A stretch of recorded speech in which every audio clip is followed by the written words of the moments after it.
ஒரு 24 வயசுல 25 வயசுல ஒரு பையன் கல்யாணம் பண்ணுறான், 26 வயசுல ஒரு பையன் கல்யாணம் பண்ணுறான்னா அவங்க அம்மா அவனை அடித்து வளர்த்துருக்கும். தானா தோசை ஊற்றி திம்பா, அவசரம்னா சாம்பார் வைக்க தெரியும், ரசம் புளி கரைச்சி கரெக்டாக ஊற்றிடுவான், தண்ணி ஊற்றி அவனே குளிச்சுடுவான், சுடுதண்ணி போட தெரியும், ஷூவை கரெக்டாக வைப்பான், சாக்ஸை கரெக்டாக வைப்பான், துணியை மடித்து வைப்பான், துண்டை காய போடுவான், எல்லாம் தெரியும். அவனை கல்யாணம் பண்ணி கொடுத்தோன்னே இவனை கவனிக்கிறேன் பேர் வழின்னு சூடாக தோசை ஆக்கி கொடுக்குறது, இட்லி சட்லிலேருந்து இட்லி எடுத்து ஊட்டி விடுறது, வெளியில் போகும்போது டாட்டா காட்டுறது, ஹெல்மெட் எடுத்து கொடுக்குறது, முடிஞ்சால் ஒரு முத்தம் கொடுத்து அனுப்பி வைப்பது, இப்படி பழக்கிறது.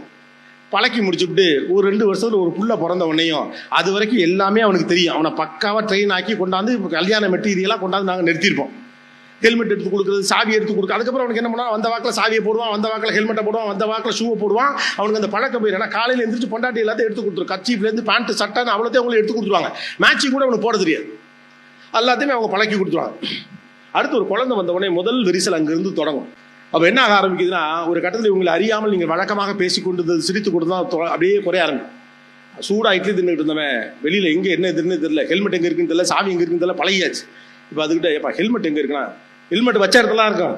இதே பொழப்பு உங்களுக்கு, நான் ஒழுங்காக தாண்டி வச்சுக்கிட்டு இருந்தேன், நீ தான் வாங்கி ஒரு இடத்துல வச்சேன், சாவி கொத்த தொலைச்சிட்டேன், இதே தொலைச்சிங்க, என்ன உங்கள் அம்மா புள்ள வளர்த்துருக்காங்க, என்ன ஒழுங்காக தான் வளர்த்துச்சு, நீ தான் இடையில சாவி கொத்த வாங்கி வச்ச. ஏப்பா தோசை ஊற்றி கொடு, ஊற்றி தின்னுங்க, பாப்பா அழுகுது.